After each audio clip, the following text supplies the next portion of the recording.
National ইউনিভার্সিটির release স্লিপের আবেদন শুরু হয়ে গেছে। তো এটা কীভাবে করতে হবে পুরো ভিডিও দেখুন। প্রথমে ন্যাশনাল ইউনিভার্সিটির ওয়েবসাইটে চলে আসতে হবে। তো আমি ওয়েবসাইটের লিঙ্কটা আমার ভিডিও ডেসক্রিপশন বক্সে দিয়ে রাখবো। তো ক্লিক করার পরে লিঙ্কে ক্লিক করার পরে এরকম একটা লুক আসবে। তারপর আপনারা এখানে এসে জাস্ট আপনারা লগ ইন করবেন। লগ ইন কীভাবে করবেন, আপনারা প্রথমে যখন ন্যাশনাল ইউনিভার্সিটিতে অ্যাপ্লাই করছেন, অ্যাপ্লাই করার পর ওইখানে আপনাকে একটা ছবিওয়ালা একটা পেপার দিয়েছে, ওইখানে দেখবেন একটা রোল নাম্বার আছে, একটা পিন নাম্বার আছে। জাস্ট ওইখানে রোল পিন ব্যবহার করে এখন আমাদের লগ ইন করতে হবে। এই যে দেখেন অনার্স অ্যাডমিশন লেখা, ঠিক এইটার নিচে দেখেন সবার নিচে অ্যাপ্লিক্যান্ট লগ ইন, এখানে জাস্ট ক্লিক করতে হবে। আপনারা কিন্তু নতুন অ্যাপ্লাই করবেন না, ঠিক আছে? আপনারা যারা আগে অ্যাপ্লাই করছেন, কলেজ পান নাই বা কলেজ পাইছেন কিন্তু কোনো কারণে ভর্তি হতে পারেন নাই, শুধু তারা এই রিলিজ স্লিপ আবেদন করতে পারবেন। তো ওইটাই ক্লিক করার পরে দেখেন এখানে রোল নাম্বার দিব, নিচে পিন নাম্বার দিব, এরপর লগ ইনে ক্লিক করলে আমাদের রিলিজ স্লিপের আবেদনের জন্য ফর্ম চলে আসবে। তো আমরা ক্লিক করলাম, দেখেন এখানে দেখেন ফার্স্ট রিলিজ স্লিপ। তো এখানে আমরা ক্লিক করলে আমরা এখানে অ্যাপ্লাই করতে পারবো। তো আমরা এখন এখানে অ্যাপ্লাই করব, এর জন্য ফার্স্ট রিলিজ স্লিপে এখানে ক্লিক করে দেব। তো ক্লিক করার পর আমাদের পরবর্তীতে আমাদের 5টা কলেজ আসবে, 5টা কলেজ সিলেক্ট করতে হবে আর কি। 5টা কলেজ সিলেক্ট করার অপশন আসবে। প্রথমে আমরা একটা কলেজ দিয়েছিলাম, কিন্তু এখন আমাদের 5টা দিতে হবে, 5টার মধ্যে যে কোনো একটা আসবে। তো ক্লিক করার পর দেখেন এই যে 1 2 3 4 5 মানে 5টা কলেজের সিরিয়াল আছে। তো আমরা প্রথমটার মধ্যে আছি। তো এখন আমাদের যেটা করতে হবে, আমরা ফার্স্টে আগে যেভাবে কলেজ সিলেক্ট করতাম ওইভাবেই কলেজ সিলেক্ট করতে হবে, কিন্তু এইবার আগে একটা করতাম, এখন 5টা করতে হবে, এই আর কি। তো আমরা সাইডে দেখেন আমরা মানে সায়েন্স কমার্স আর্টসের যে সাবজেক্টগুলো আছে এগুলো দেওয়া আছে, আমরা এটা দেখে নিতে পারি। তো এরপর আমরা যেটা করব, আমরা ফার্স্টে সিলেক্ট ডিভিশন মানে অর্থাৎ আমার বিভাগ সিলেক্ট করতে হবে, এরপরে সিলেক্ট জেলা ডিস্ট্রিক্ট মানে জেলা সিলেক্ট করতে হবে। তো আমি বিভাগ আর জেলা সিলেক্ট করলে ওই জেলার আন্ডারে যে সকল কলেজ মানে জাতীয় বিশ্ববিদ্যালয় রয়েছে সেগুলো চলে আসবে। তো আমি এই যে বিভাগ দিচ্ছি, এরপর জেলা দিচ্ছি। এখন আমি কলেজ এখানে ক্লিক করলে দেখেন এই জেলাতে যে কয়টা জাতীয় বিশ্ববিদ্যালয় আছে সব নাম চলে আসছে। তো যেটা আমার পছন্দ সেটা আমি ক্লিক করলাম। এরপরে দেখেন পাশে আপনার এই যে সাবজেক্টের লিস্ট চলে আসছে। সব কলেজে একরকম সাবজেক্ট থাকবে না, কম বেশি থাকবে, সিটও কম বেশি থাকবে। তো এইখানে আমার যেটা পছন্দ মানে বেশি পছন্দ সেটা আমি আগে দেব, এরপর যেটা কম পছন্দ পরে দেব। তো আমরা চাইলে একটা কলেজও দিতে পারি, একাধিক কলেজও দিতে পারি, কোনো সমস্যা নেই। এখানে যেমন 2টা আছে, অনেক জায়গায় 4টা 5টা চলে আসবে, আরও বেশিও আসতে পারে। তো আমার যেটা ইচ্ছা আমরা দিয়ে দিব। তো এইভাবে আমরা কলেজ চাইলে আমরা দেখতেও পারি কোন কলেজের সিট আছে। যেমন এই যে কলেজের সাইডে দেখেন রেড কালার ছোট্ট একটা সংখ্যা দেওয়া আছে। তো এই সংখ্যাটা হচ্ছে আপনার সিট, মানে ওই কলেজে আমাদের কয়টা সিট সংখ্যা আছে।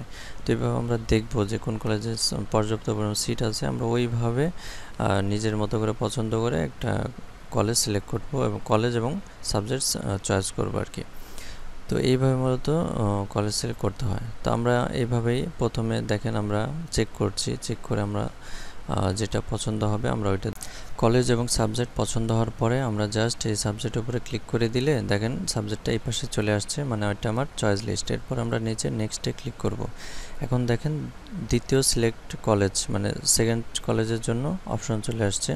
তো এইখানে আমরা সেম প্রথম কলেজ যেভাবে সিলেক্ট করছি সেভাবেই আমি আবার জেলা আমাদের বিভাগ জেলা সিলেক্ট করার পরে আমরা ওই জেলাতে যত কলেজ আছে নাম লিস্ট চলে আসবে। তো এখান থেকে আমি আবার আগের বারের মতো পছন্দ করব, কলেজ দেওয়ার পরে এখান থেকে আবার আমরা সাবজেক্ট যেটা পছন্দ সেটা আমরা দিয়ে দিব। তো আগের মতোই এভাবে সাবজেক্ট দিয়ে দিলে আমরা পরবর্তী অপশনগুলোতে যেতে পারবো। আমাদের দ্বিতীয় কলেজ চুজ হয়ে গেছে, আমরা 3 নম্বরে চলে আসছি। ঠিক এইভাবে একইভাবে আমরা 3 4 5 এখন ফিল আপ করবো।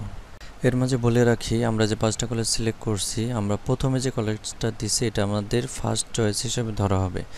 তো রেজাল্ট দেওয়ার সময় তারা এইভাবে দিবে যে প্রথম যে কলেজটা সেটা আমার প্রথম পছন্দ, এরপরে প্রথম কলেজের আমি প্রথমে যে সাবজেক্টটা দিয়েছি ওই সাবজেক্টটা সবচেয়ে বেশি পছন্দ। এইভাবে তারা ট্রাই করবে প্রথম কলেজের প্রথম সাবজেক্ট, ওইটা না হলে তারপরে, ওইটা না হলে তারপরে, ঠিক এইভাবে তারা প্রথম কলেজ না হলে দ্বিতীয় কলেজ, দ্বিতীয় কলেজ না হলে তৃতীয় কলেজ। তো আমাদের এটা খেয়াল রাখতে হবে। তো আমাদের যেটা সবচেয়ে পড়ার বেশি মানে যেটাতে পড়তে আমি সবচেয়ে বেশি ইন্টারেস্ট, তো সেই কলেজটাকে আমাদের 1 নম্বরে দিতে হবে এবং ওই কলেজের যে সাবজেক্টটা আমার সবচেয়ে বেশি পছন্দ ওইটা আমাকে সবার উপরে দিতে হবে। তো এইভাবে আমরা আস্তে আস্তে আমরা ফর্মটা ফিল আপ করব। তো আমরা এইভাবে যখন 5টা ফর্ম ফিল আপ করবো, তো 5টা ফিল আপ করার পরে এরপর আমাদের নেক্সট অপশনটা আর কাজ করবে না। এরপর আমাদের যেটা আসবে এই যে প্রিভিউ অ্যাপ্লিকেশন। আর আমি যদি মনে করি যে আমাদের অ্যাপ্লিকেশনে কোনো ভুল আছে বা আমরা কোনো কিছু চেঞ্জ করতে যাই, সেক্ষেত্রে আমাদের ব্যাকে আসতে হবে এবং পরিবর্তন করতে হবে।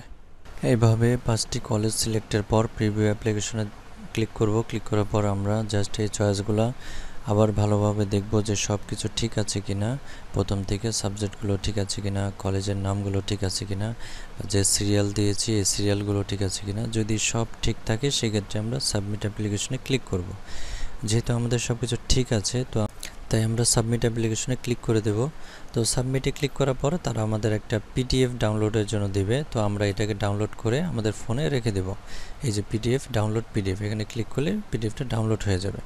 তো এইটা আমরা যখন আবার আমাদের যদি কলেজ আসে, সেক্ষেত্রে আমরা ভর্তির সময় এই পেপারটা শো করতে হবে, এটাও শো করতে হবে। এর আগে যে আমরা অ্যাপ্লাই করছি রোল পিন নাম্বারওয়ালা যে কাগজটা, যেটা দিয়ে আমরা এখন লগ ইন করলাম, তো ওই পেপারটাও লাগবে। তো এগুলো আমরা যত্ন করে রেখে দেব, অথবা পিডিএফের সাথে সাথে আমরা কোথাও যেখানে প্রিন্টার আছে এমন কোথাও থেকে আমরা এগুলোকে প্রিন্ট করে হার্ড কপি হাতেই বা কাছেই রেখে দেব।